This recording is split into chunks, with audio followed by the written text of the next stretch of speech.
Hello dear students, in today's video we will discuss about the timetable. Okay तो काफ़ी सारे students हैं जो आज टाइम टेबल बना लेंगे और ठीक है कल से आपको पढ़ना है।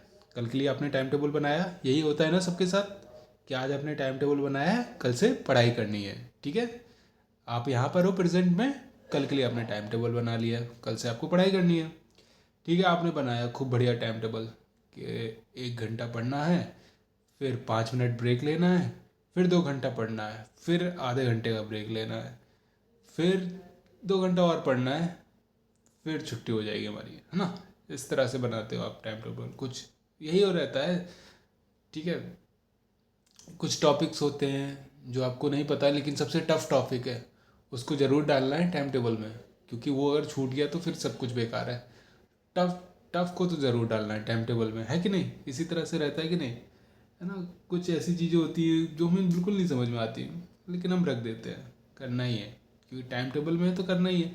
फिर अगला दिन आता है, वही चीज़ हम पढ़ना शुरू करते हैं और धीरे धीरे समय बीतता है, 1 घंटा भी नहीं हो पाता, पूरा टाइम टेबल फ्लॉप, कल से पढ़ेंगे अब। यही चलता है, ये बिल्कुल चलता है, मेरे साथ भी यही चलता था। फिर ना मैंने कुछ चीज़ें चेंजेस की, मैंने चलो 1-2 दिन पढ़ाई की, ठीक है, 1-2 दिन पढ़ाई की, हफ्ते भर पढ़ाई की, इसमें ठीक है, उसमें मुझे कुछ चीज़ें समझ में आती हैं। ठीक है, मैंने वहाँ पे मैथ्स पढ़ा था, ओके, साइंस पढ़ा था, ओके, कुछ भी कह लो, चाहे सोशियोलॉजी पढ़ा था,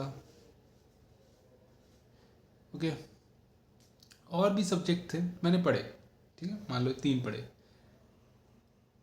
मुझे नहीं आइडिया था, मैं बस पढ़ता जा रहा था, लेकिन वहाँ पे मुझे मैथ थोड़ा अच्छा लग रहा था, साइंस में कुछ टॉपिक अच्छे लग रहे थे, सोशियोलॉजी मुझे सबसे अच्छा लग रहा था।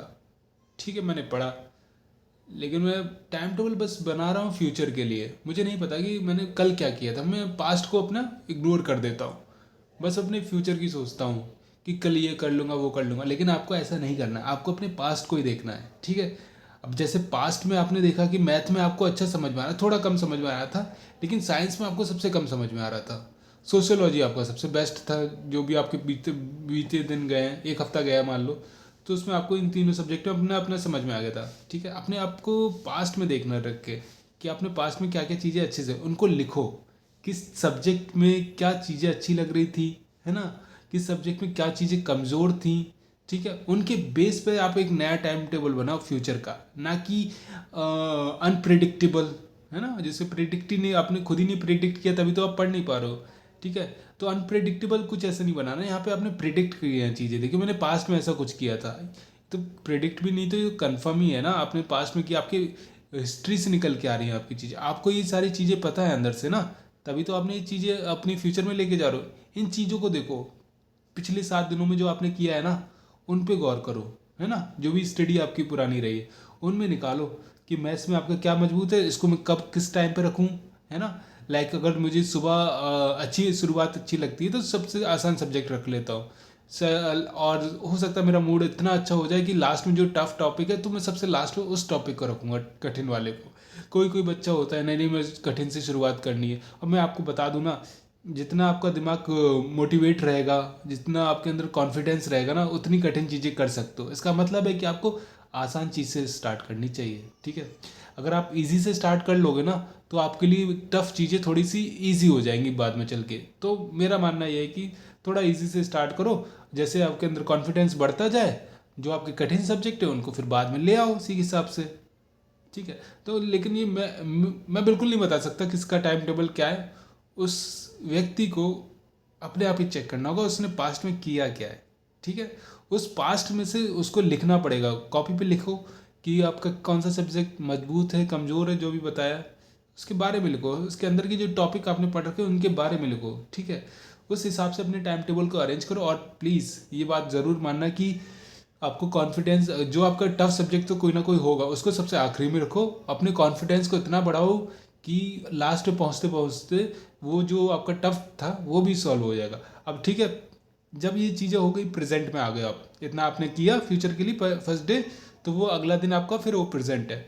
अब जैसे आप उस दिन में रह रहे हो, फिर आप ना फिर बीता हुआ दिन था जिसमें आपने अच्छा किया था कल, ठीक है, उसमें से फिर निकालो, वही चीज़ साइकिल में रिपीट करो।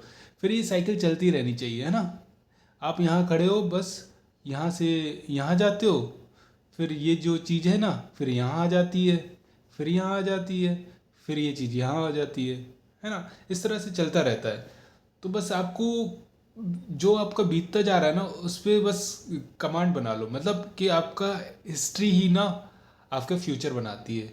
ये तो केवल टाइम टेबल की बात है, लेकिन रियलिटी यही है, जो आपकी लाइफ में बीता है ना तो उससे ही आपको सीख के कुछ चीज़ें मिलती हैं, तभी आप कुछ कर पाते हो। तभी तो आपके दिमाग में कुछ चीज़ें पड़ी रहती है ना, लाइक कुछ बच्चे होते हैं आईएएस बन जाते हैं या फिर क्रिकेटर बन जाते हैं, कुछ ऐसा घट रहा होता है लाइफ में ना कि जिससे चीज़ें जुड़ती चली जाती है पास्ट में, उसकी वजह से आपका फ्यूचर बन जाता है। कब बनती है? जब आप पास्ट को देखते हो, क्या चीज़ें कमी थी, क्या कर सकते हैं प्रेजेंट में, है ना। पास्ट को प्रेजेंट में लेके आओ जो बढ़िया के लिए, ना कि बैड के लिए, ठीक है। काफ़ी बुरा भी घटता है लेकिन हमें अच्छी चीज़ों के लिए आगे बढ़ना है, लाइक टाइम टेबल जैसे बताया, क्योंकि टाइम टेबल के लिए अगर हम पास्ट को देख के प्रेजेंट में आएंगे तो कुछ अच्छे के लिए आएंगे, है ना। अच्छे के लिए हम आगे जा रहे हैं। इसी तरह से लाइफ में भी चलता है, इसी तरह टाइम टेबल, सिंपल। दोनों चीज़ों को आप एक साथ ला के देखो, देखो मज़ा आएगा आपको पढ़ने में, ठीक है। होप्स आपको ये वीडियो अच्छे से समझ में आया होगा। और आपको ये वीडियो अच्छे से समझ में आया तो प्लीज़ मेरे चैनल को लाइक शेयर एंड सब्सक्राइब करना बिल्कुल भी ना भूले। मिलते हैं नेक्स्ट वीडियो में, तब तक के लिए थैंक यू सो मच।